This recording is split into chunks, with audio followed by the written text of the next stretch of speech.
Alrighty. Good afternoon. My name is Jason Chavez, and I'm the chair of the Committee of the Whole. I'm going to call to order a regular committee meeting for Monday, August 12th. Before we begin the meeting, I want to offer a friendly reminder to all members, staff, and the public that these meetings are broadcast live to enable greater public participation. These broadcasts include real-time captioning as a further method to increase the accessibility of our proceedings to the community. Therefore, all speakers need to be mindful of the rate of their speech so that our captioners can fully capture and transcribe all comments for the broadcast.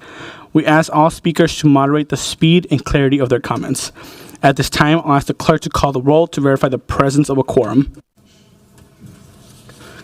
Councilmember Payne. Present. Wansley. Present. Rainville is absent. Vita. Present. Ellison is absent. Osmond. Present. Cashman. Present. Jenkins is absent. Chugtai. Present. Koski. Present. Palmisano. Present. Vice Chair Chowdhury. Present. Chair Chavez. Present. There are 10 members present. Let the record reflect that we have a quorum. Members, I'd like to start off by wishing Councilmember Osman a happy birthday. So if we can just sing for a few seconds, that would be great. Let's embarrass him. Happy birthday. That was not it. Councilmember Rita, Councilmember Rita wants to wish him a happy birthday too. She'll do the singing. Yeah, I mean, we should all sing together. Yes, I agree. I like to do that. But let's do the Stevie Wonder version. Let's and do not it. y'all Lead us. board. Let's do it. All right. You ready, Jamal? No. Happy birthday to you. Happy birthday to you. Happy birthday. Happy birthday to you. Thank you. Councilmember There we Chavez go. got the wrong Thank you so beat. much. Thanks, Councilmember Rita, for making that less embarrassing for me. All right, okay, y'all. We have 2 items on the agenda today, in addition to our reports of committees that have met this cycle. First up is a report on the status of ordinances, enterprise policies, and legislative directives through August 1st, 2024. Here to present is our City Clerk, Casey Carl. Thank you. Good afternoon, Mr. Chair and committee members. As noted, my name is Casey Carl. I have the privilege of serving as clerk of the City of Minneapolis. And today I am pleased to present the first council tracking report. As I'll indicate in a moment, these reports are intended to provide a regular means of accountability and transparency between the council and the city's administration in terms of the formal legislative, policymaking, and oversight functions of City Council. Before I get into the report, I'd like to express my appreciation to my team in the clerk's office for their diligence in pulling this data from LIMS to produce the report and to review and verify all of the data across multiple revisions. I also want to thank the Cabinet and the departments in the administration for their timely response and cooperation in providing current status on all of the items that are included in the report. As with many things, I think that we can expect some refinements and improvements in future reports, but I am proud of the work that was accomplished for this first ever summary of these major items in queue for council. I also want to express my appreciation for the support provided by council leadership. The president and vice president have been asking for this report over multiple months in regular meetings with city leadership. And so with their strong support and encouragement, the administration has brought forward this report, and I'm here to present this to you for the first time. I also would like to note that the mayor's cabinet is present, several of the department heads who have items on the report so that they can address specific issues, if any, once I've completed the presentation of the base report. With that, Mr. Chair, I'll move forward. So as this body is aware, the mayor and council did adopt an enterprise policy pursuant to resolution number 2022-R326, which provided a standard for legislative directives and informal requests and inquiries between the legislative body and the administration. This policy respects the charter-imposed separation of powers while assuring that the council has access to the expertise in the administration to support its official functions. As part of that adopted policy, a regular report on the status of adopted directives is required. With approval from council leadership, as I noted, this new council tracking report has been expanded to fulfill that requirement, but also in terms of maximizing its value, we've added tracking for the status of ordinances and enterprise policies. So as I just indicated, the tracking report is divided into sections that align with the types of actions that are included and will be included in these reports. As noted, we're tracking and reporting on ordinances, enterprise policies, and directives. Together, these three types of actions constitute the bulk of the City Council's legislative and policymaking functions. They also encompass the highest and most important types of actions that the Council takes. As indicated on this slide, ordinances are essentially the equivalent of municipal statutes. Enacted ordinances constitute the body of local laws that govern the City of Minneapolis. Ordinances are the highest form of action that a municipal government can take. An ordinance is an official act of legislative character. That is, it's an act that is general and permanent in nature. It has the binding force of law, and it prescribes enforceable rules or regulations that carry penalty provisions for violations. Most ordinances are codified by subject matter and published in the Minneapolis Code of Ordinances. Some ordinances, however, are not codified because they are administrative and not legislative in character, although state law or city charter requires that the action be taken by ordinance. The Code of Ordinances, or the Municipal Code, is arranged in a series of titles and chapters that actually contain the ordinances enacted by City Council and Mayor. For example, there are titles and chapters in the code about taxes, fire and police protection, building and construction, traffic, zoning, land use, and more. The particulars of the local laws enacted by council are usually addressed in the section level within each chapter. While ordinances generally are focused externally on matters associated with community governance, enterprise policies, which are adopted in the form of resolutions, are usually focused internally on the city enterprise and its operations. These policies are intended to govern how the city operates and the delivery of its services and programs. Policies constitute the highest level of policy authority within the city's governance structure.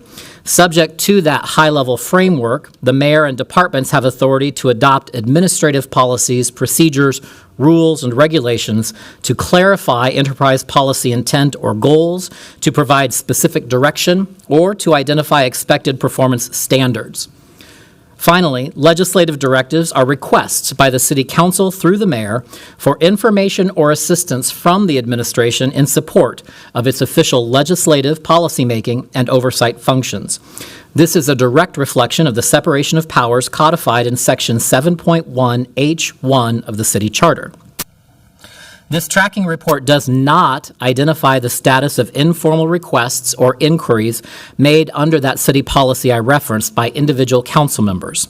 However, I'm pleased to note that these informal requests are now being monitored by the mayor and by council leadership to further increase productive collaboration and responsiveness between the legislative and executive branches. So this slide shows a snip of the actual report I submitted for your reference. I've identified that the first 3 columns of data have been pulled from the city's Legislative Information Management System, or LIMS. This includes the LIMS file number, the subject, and the current status in LIMS. All of this information is publicly accessible from the website, including links that clerks have embedded in these files shown on the report. The final column includes responses both from council members and from the administration to address the internal status of each of these items on the report. As indicated, these public reports are intended to promote shared awareness, to identify any capacity or prioritization issues, to enhance transparency in the legislative process, and to hold accountability on all sides. So this first council tracking report presented today covers the relevant data of the 3 categories beginning January 1st of this year through, as the chair indicated, August 2nd, so through our last full council cycle. That means the data that's included in your report includes all the actions taken in the last cycle, which was completed on August 1st. So I'll start with ordinances. This is the first of two slides that talk about ordinances in my presentation. The first slide addresses ordinances where a final dispositive action has already been taken. And as you can see, so far this year, Council has introduced and disposed of a total of 23 ordinances. Of that total, only one was returned to author, which is the Minneapolis method of terminating an ordinance prior to its final consideration or vote. As identified on this slide, the ordinance proposal contained in LIMS File 2024-106 was returned to author. You'll recall that action related to a proposal to amend the city charter by ballot question referred to voters addressing the powers of initiative and referendum earlier this year. Of the 22 ordinances that have reached a final conclusion this year, 17 are ordinances that are uncodified, so they are not reflected in the report. And as I noted, that's because those ordinances are administrative actions, not legislative actions. So they're not codified and will not be codified. They address issues such as amendments to the zoning map, salary and personnel adjustments and changes, and similar types of matters. Thus far, a total of 17 ordinances of this nature have been enacted this year, and for reference, none of those administrative actions are in the report, as I said, so you won't find them in the table. That leaves a total of just 5 ordinances where final action has been taken this year so far, and of those, only one has been through the entire legislative process, ending with legal publication and codification. That one ordinance relates to regulations of tobacco products. It was codified in Section 13.281 of the Minneapolis Code of Ordinances. 2 other ordinances are pending codification right now. However, both have completed the remainder of the standard legislative process, including legal publication. Those ordinances relate to land use application fees and vacant building registration, which were enacted through ordinance numbers 19 and 22, respectively. 2 ordinances that were enacted by City Council, including one which is enacted over the mayor's veto, were subsequently preempted by action at the state legislature. These 2 ordinances related to policies impacting transportation network companies' rideshare worker protections. As council members know quite well, those ordinances consumed much of this body's time during the first and second quarters this year. That work included the conclusion of drafting, various public hearings and comment periods, as well as substantial research, and, of course, an incredible amount of intergovernmental collaboration and coordination. The state law preempted those ordinances, but did establish uniform state laws that provided worker protections for T&C workers, which was the original goal of the council. One thing to highlight here, because this is the first report of its kind, legislation, by that I mean ordinances, do take a long time to complete. You can see in the entire 8 months that we've had so far, 3 have gone through the entire process, 1 has actually been codified. And that is by design. It is not a coincidence. Just as with federal and state laws, the process to enact local laws is necessarily bound by procedures dictated by state law, city charter, council policies, and the council's rules. The enactment of local law is the highest and the most important of the council's powers, and that process takes considerable time to complete. I note this not just for council members, who I appreciate are familiar with the process, but more importantly for the public who are watching and the news media representatives who cover the city. Sometimes I think there's a perception that the council isn't moving fast enough. I would suggest this data shows that the council is moving quite quickly, but that the process is time-consuming, as it is at both federal and state levels, and as it should be whenever government is imposing rules and regulations that apply to the community. A total of 22 ordinances have been formally introduced so far this year. 3 of those have reached a final conclusion, and that's fairly average in my experience over 25 years. I think the next slide will also support that concept I just laid out about the busy work of this body. So as shown on this next slide about ordinances pending, there are a total of 25 that are in queue. That means combined, this council has introduced and considered a total of 48 legislative proposals during the first 7 months of this year. I'll note that the clerk's office has provided some summary detail to compare to the 2 prior years, showing that this volume of activity has essentially doubled from both 2022 and 2023. In fact, that total volume of legislative proposals in just the first 7 months of the current year are almost equal to the total volume of ordinances enacted in all of 2022 and 2023 combined. So again, the council is moving quite quickly to introduce proposals, but the system by its nature slows that process so that the appropriate deliberative actions can be taken, which includes, importantly, notice to and engagement by the community in the legislative process. At the top of this slide, you can see we've tracked that 5 of the pending proposals are actively moving through the legislative process. The majority of these, a total of 15, are at the initial stages, which require consultation with the city attorney's office and others in the administration, and that detail is included in the report before you in the comment section on the far right. So in that report, you'll see in the third column over on the status, most of these are identified with the status tag of referred to staff and committee review. Both of those status tags in the legislative process discuss or identify those items that have been introduced and are somewhere within the legislative process. As I indicated earlier, the notes column contains internal updates from the administration for each of these items. Happily, of the total number of pending ordinance proposals, the notes indicate that 17 show some action and follow-up are underway between the various council member authors and the administration. And that means that just shy of 70% of all of our pending proposals have active work underway to move those items through the legislative process. And again, I think it's worth noting the significant increase in volume in terms of total number of the proposal this year in comparison to previous years.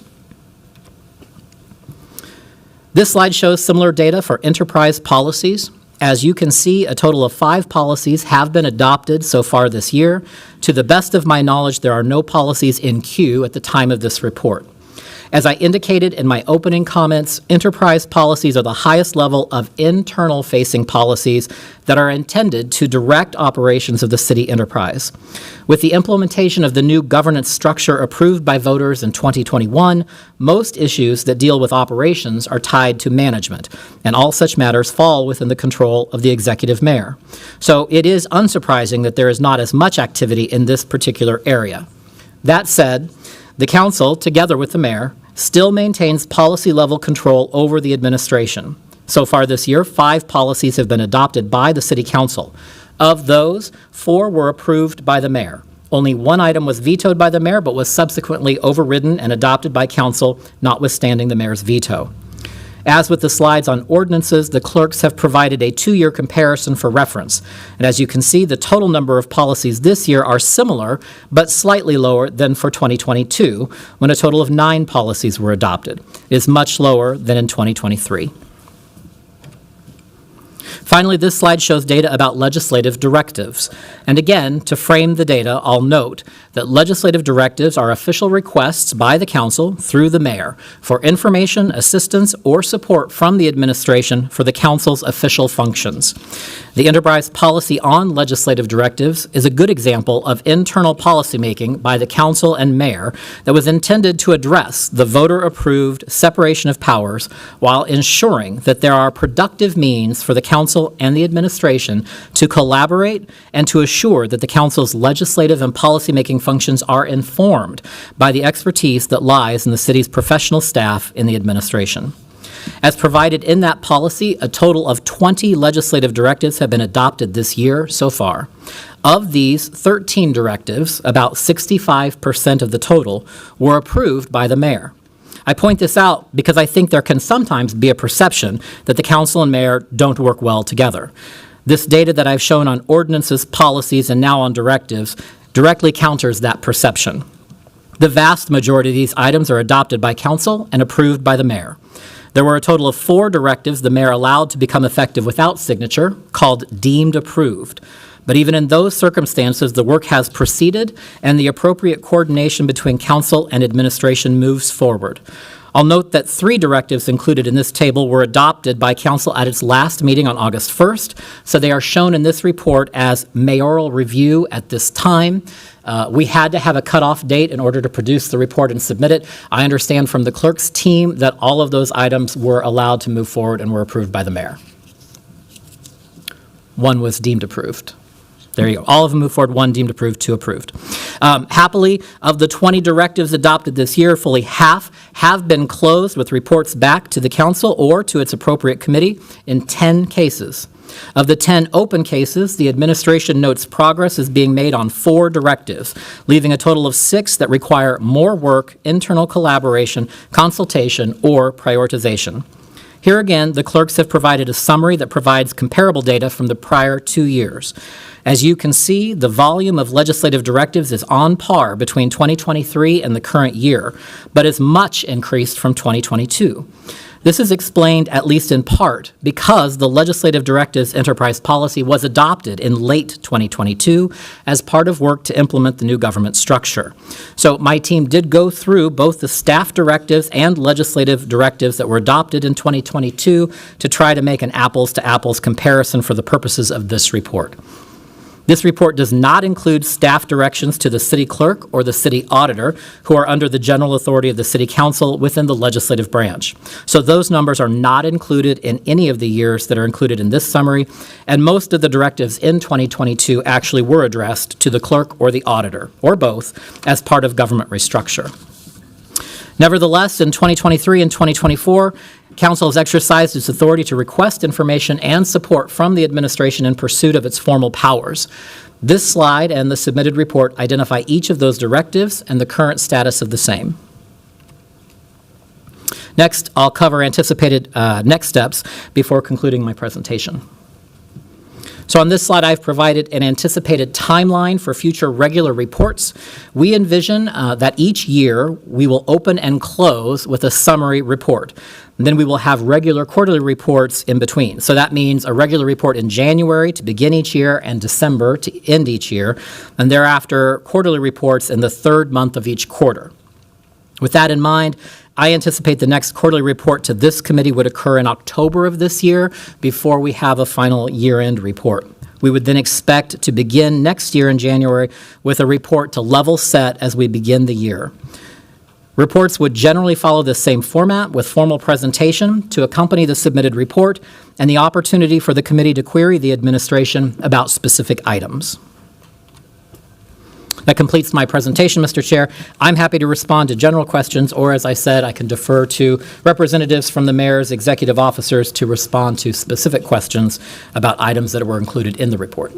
Thank you, Mr. Clerk, and thank you so much to you and your team for helping with this report and making sure that this new process is out in the public. I think it's really helpful for folks, and it keeps us as council members also accountable to the work that we are doing. I did want to acknowledge that Councilmember Jenkins and Councilmember Rainville are with us. If I missed anybody else, please let me know. But if the clerks could note their attendance, that would be very much appreciated. And I'll look to see if anybody else is on queue. It doesn't look like you have any questions, Mr. Clerk, so thanks so much for that presentation. Really helpful, and we look forward to hearing more of these updates in the coming months. We have Vice Chair Chowdhury, who actually might have a question. I don't have a question, Chair. I just wanted to express my gratitude to the clerk's office for working with our leadership and putting time and effort into putting this together. I know that it was not an easy task to go back through the archives of council policy and this last year. So just thank you for doing that work. And then just wanted to note to this body, as we're going to be getting future reports of this sort, we were able to work with the clerk's office also to give additional council comment to that comment section. So it was reflective of the work that the administration was doing and the work that we're doing here on the legislative side. So just thank you so much, Mr. Clerk. Absolutely. Thank you. And I don't know, Mr. Chair, before we close this, I tried to give due recognition to council leadership. I should see if they have comments to make too, but I want the body to know and the public to know that this is an item that we've been discussing for months now at city leadership. City leadership, as council knows, is a regular meeting between the mayor and council leadership to talk about enterprise-wide coordination. This has been an item they've carried forward both in terms of greater understanding by the body of the capacity of the administration, the status of council's work, and wanting that to be done in public so that there was a transparent, accountable means of the body and your constituents tracking that. And I know they also are working with their staffs to better track the informal requests that are being made by individual council members to the administration, which might be on behalf of constituents or your own needs for information and support from the administration. And perhaps the president or vice president might want to make a comment on that. They deserve a lot of credit for bringing the report forward. Thank you, Mr. Clerk, and thanks to council leadership too. I'll pass it on to Councilmember Wansley. Thank you, Chair Chavez. First, I just want to say much gratitude to my colleagues. I think we came, a number of us, into this term really excited about a lot of issues that we wanted to advance legislative action on that often felt like it was stalled out last term. And it's been really great to be in a space with council leadership to be able to advance a lot of work that I know our residents have been asking us to move forward on. I do want to raise the question of what one piece that's not reflected in this tracking system as part of government structure that has been a tremendous asset to, I think, the legislative body has been the creation also of our legislative department with our research or policy and research staff who have also been doing a number of staff directives or staff motions that has allowed us to gain such deep knowledge of a lot of the issues that we're all advocating for and drafting policy around. So just wanted to get a sense at that next quarterly check-in, will we also have those staff motions be reflected in this tracking system? Because I know they're overwhelmed with the number of the motions that have come their way, and they're producing great work, and want to make sure that the public is aware that they're doing that tremendous amount of work, and also with them being in existence for less than a year, I would say. Mr. Chair, I'll take a stab at responding to Councilmember Wansley's point and question, and then certainly defer to council leadership. This report is specifically intended to track and provide awareness of items the council has introduced into the formal legislative process that requires interaction with the administration. So that would not include items that are referred to the clerk or the city auditor, which is not to say that if council leadership is interested in that, either we expand this current report or create a companion report that is similar to it. I do know that the policy and research team, for example, has provided a public website where they track and provide access to all of the reports, the status of the requests referred to them, and similar matters. So I know that they've provided that level of public transparency to their work, but certainly if council leadership is interested in pursuing that, I'm certainly we could either expand this existing report or create a companion report that tracks matters being pursued by the legislative department itself. Thank you, Clerk Carroll. I would definitely make the formal request to council leadership if we could integrate that report into this. No need to duplicate or double up work, and definitely see if PAR can be involved in our next quarterly check-in. Thank you. Next up, we have Council Vice President Chuck Tai. Thank you, Mr. Chair, and Mr. Clerk, for this presentation. I just wanted to note a couple of things that you mentioned in your report as well. The first one being, the council president and I are working to systematize how we are tracking informal requests that are made of the administration.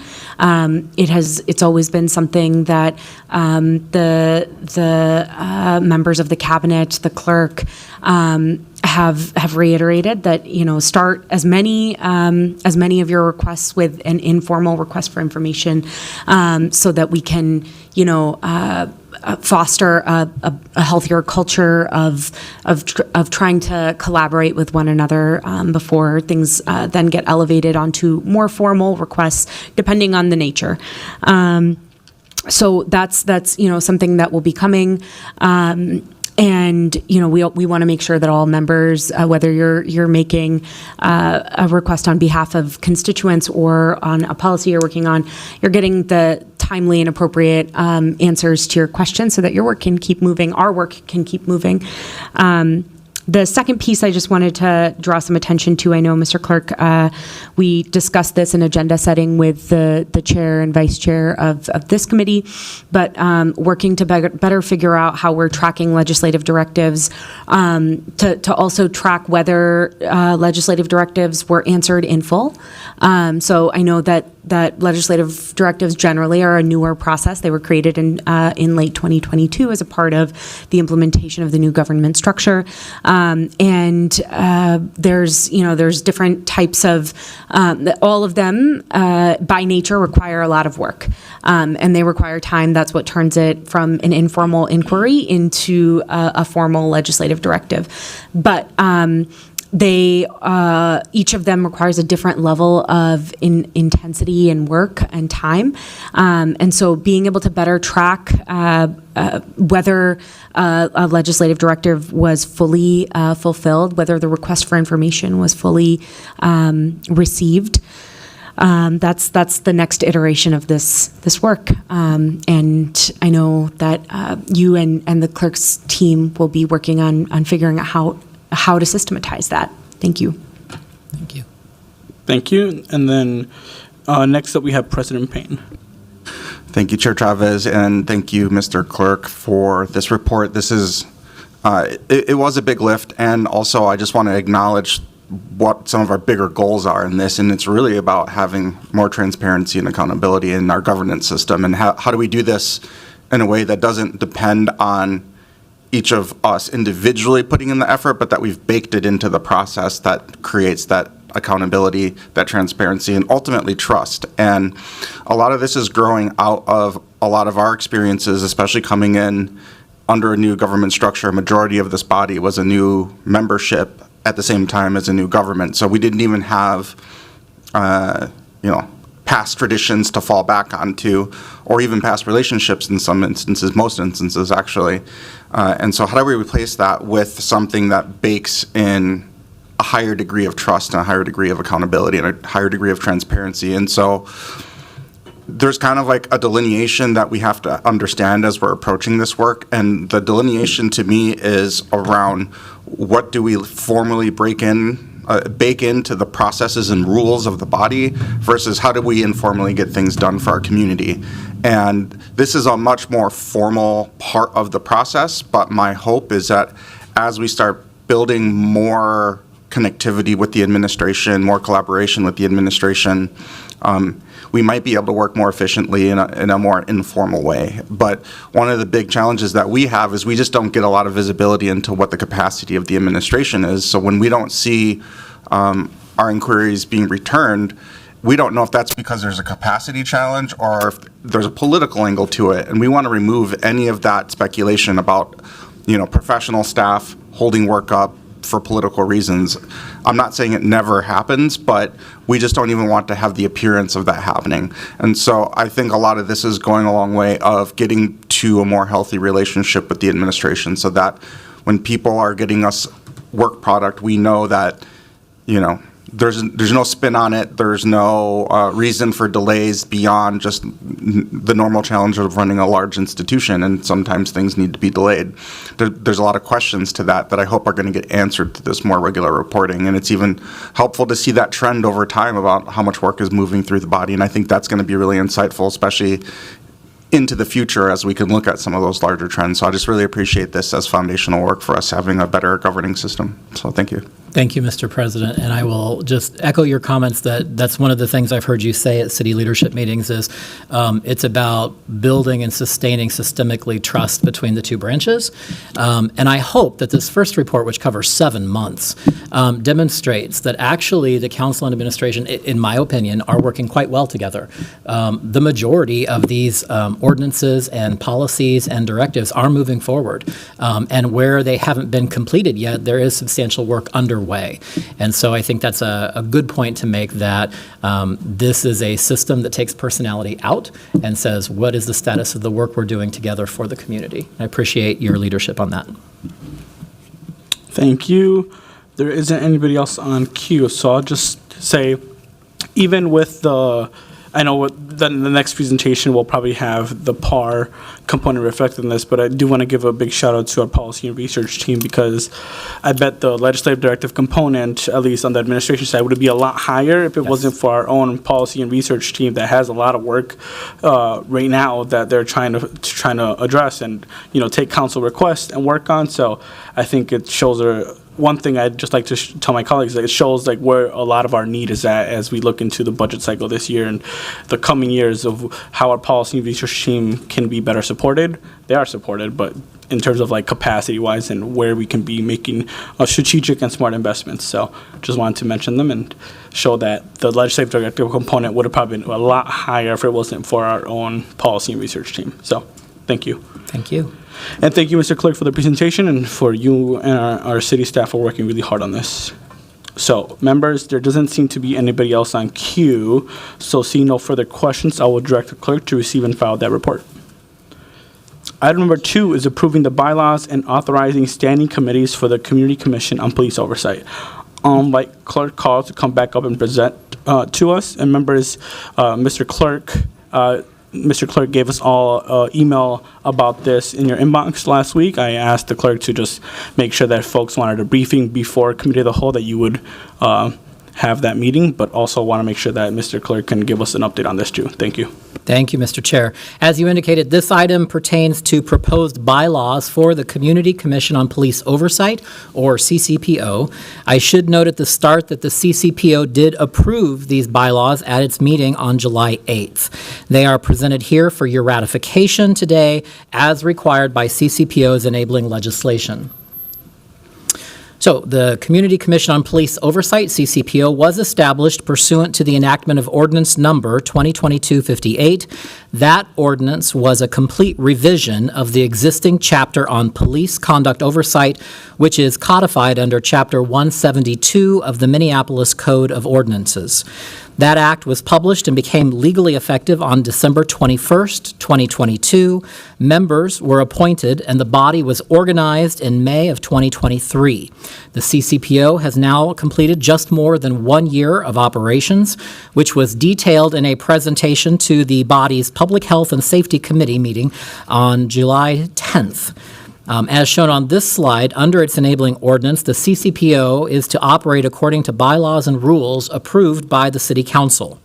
A governance work group of commissioners constituting less than a quorum of the CCPO, in collaboration with the city attorney and city clerk, prepared the draft bylaws. The draft was first introduced to the full commission at its regular meeting in April.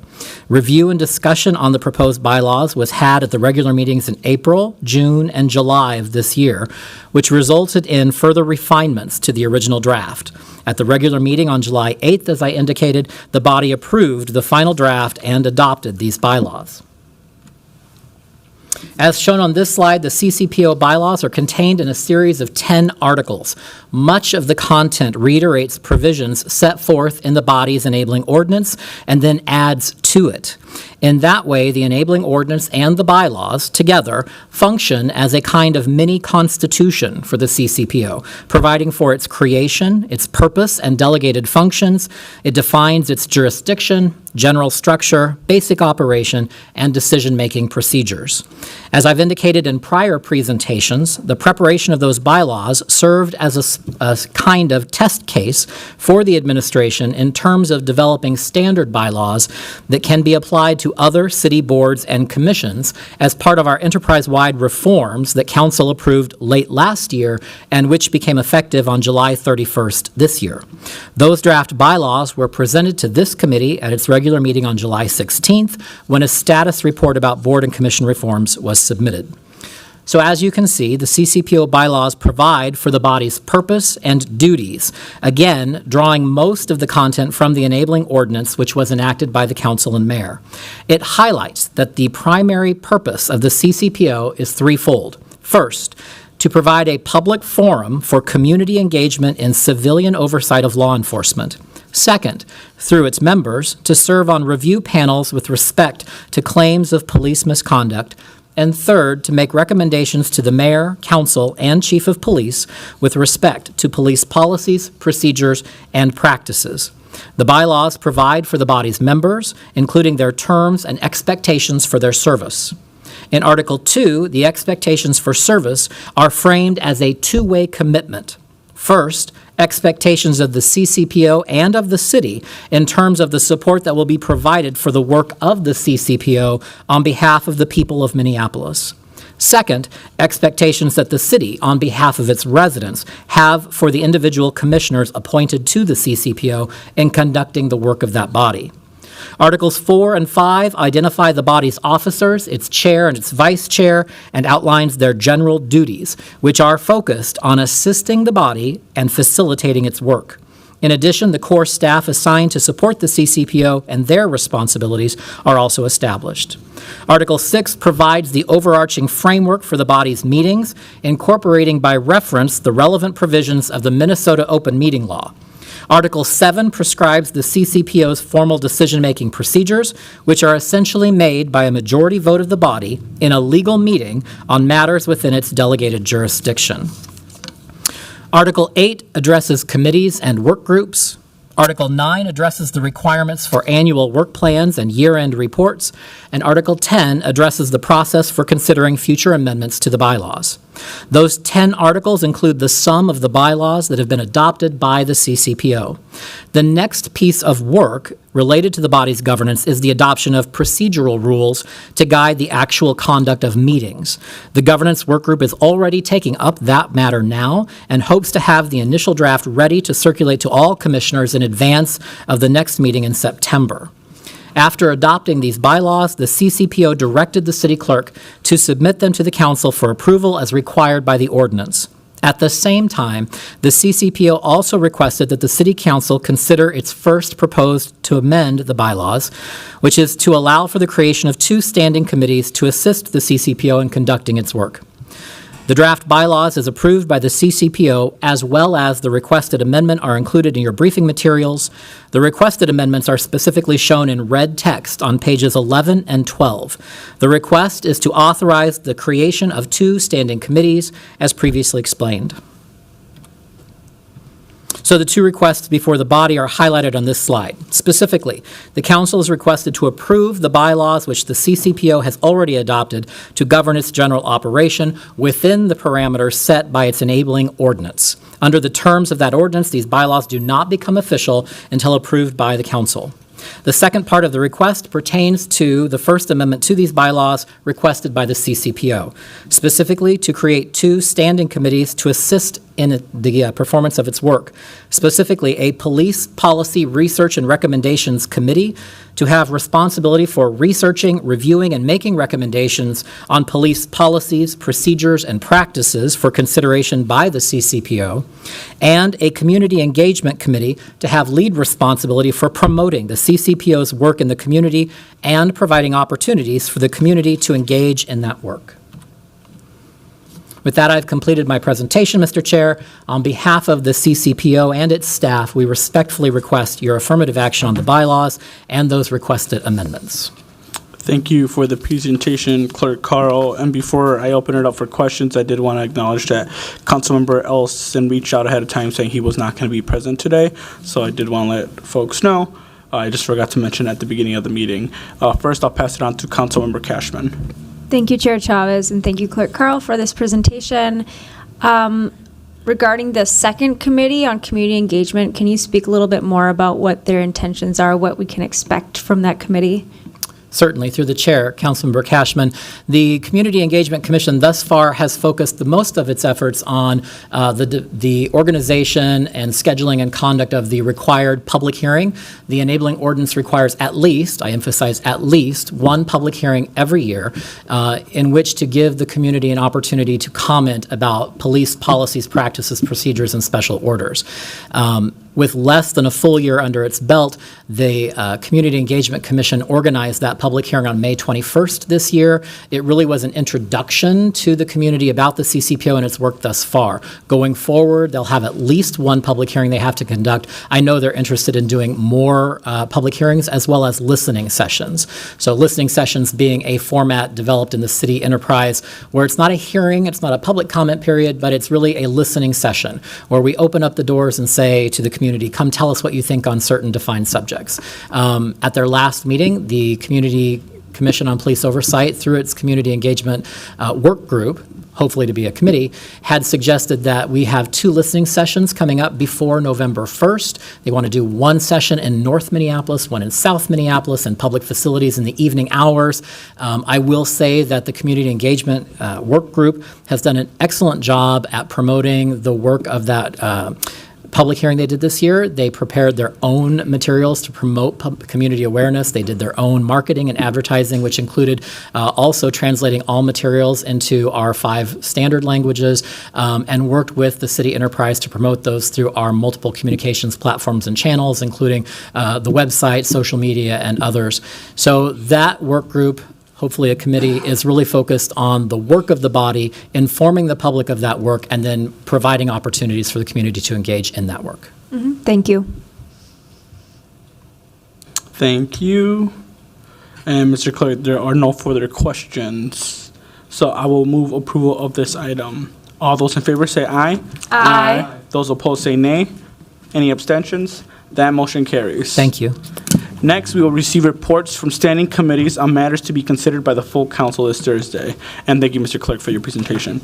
We will begin first with the Chair of the Administration and Enterprise Oversight Committee, chaired by Councilmember Wansley. Thank you, Chair Chavez. The Administration and Enterprise Oversight Committee is bringing forward 17 items for approval.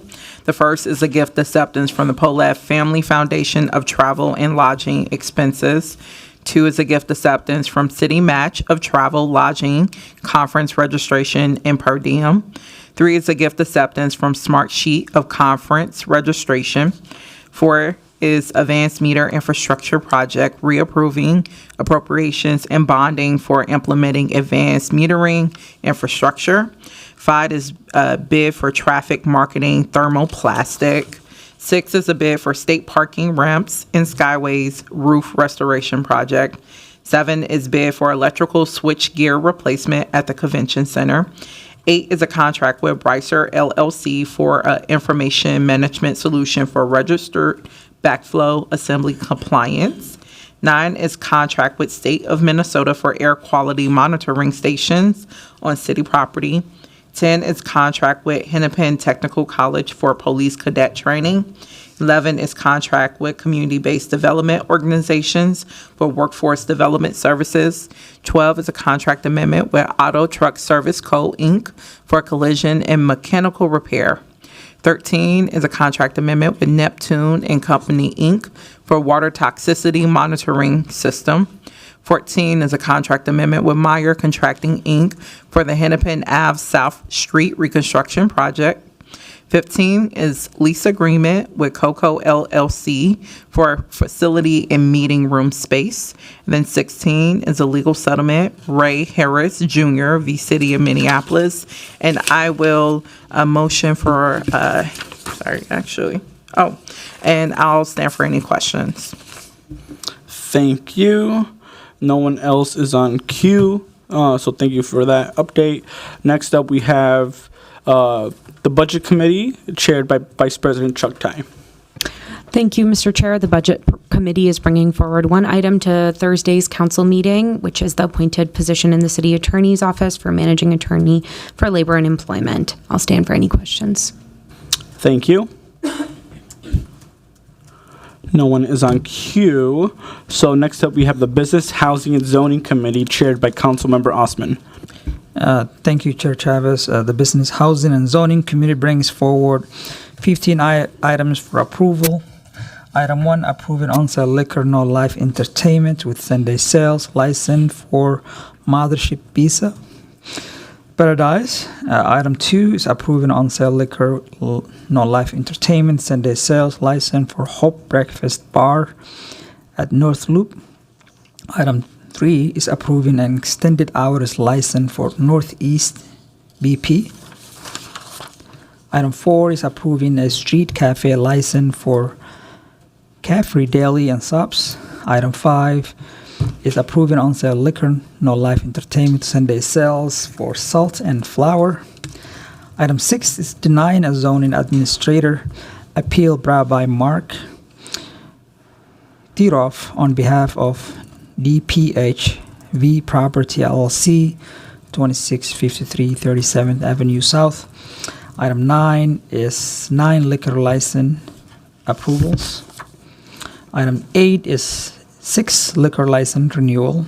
Item 9 is 1 gambling license approval.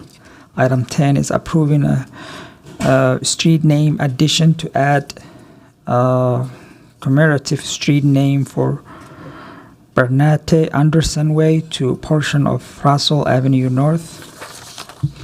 Item 11 is accepting HUD Community Project Fund Grant for 38th and Chicago Avenue Affordable Housing Project. Item 12 is accepting 2024 Round 1 Metropolitan Council Livable Communities Account Pre-Development Grants. Item 13 is authorizing Minnesota Housing Lender Participation Agreement for Minnesota Housing Home Improvement Loan Program. Item 14 is approving a rezoning at 1315 and a half University Avenue Southeast. And item 15 is approving the amended renters' rights mandatory disclosure ordinance. I will move approval for all items. Thank you. That report has been given. I will see if anybody is on queue that has any questions about these items. All right, thank you, Councilmember Osman. Next up, we have the Climate and Infrastructure Committee chaired by Councilmember Cashman. Thank you, Chair Chavez. The Climate and Infrastructure Committee is bringing forward 5 items. Item 1 is passage of an ordinance relating to the right-of-way franchise holder exemptions. Item 2 is adopting a report designating the 2025 citywide streetlight operation. Item 3 is adopting a report designating the 2025 citywide street maintenance assessment. Item 4 is authorizing negotiation with property owners for construction easements for 2025 pedestrian ramps. And item 5 is authorizing the creation of a personal delivery device pilot permit program. And I'll stand for questions on these items. Thank you. No one is on queue. Great. So, and lastly, we have the Public Health and Safety Committee with the Vice Chair, Councilmember Wansley. Thank you, Chair Chavez. The Public Health and Safety Committee is bringing forward 7 items. Item 1 is a passage of resolution amending 2024 R-212 entitled Amending the 2024 General Appropriation Resolution passed July 1st, 2024 by updating the Funding and Revenue Code. Item number 2 is authorizing the submittal of a grant application to the U.S. Department of Justice National Sexual Assault Kit Initiative. 3 is accepting a grant from and authorizing an agreement with the DWI Court of the State of Minnesota for a police liaison to the DWI Court and DWI Defendant Monitoring Services.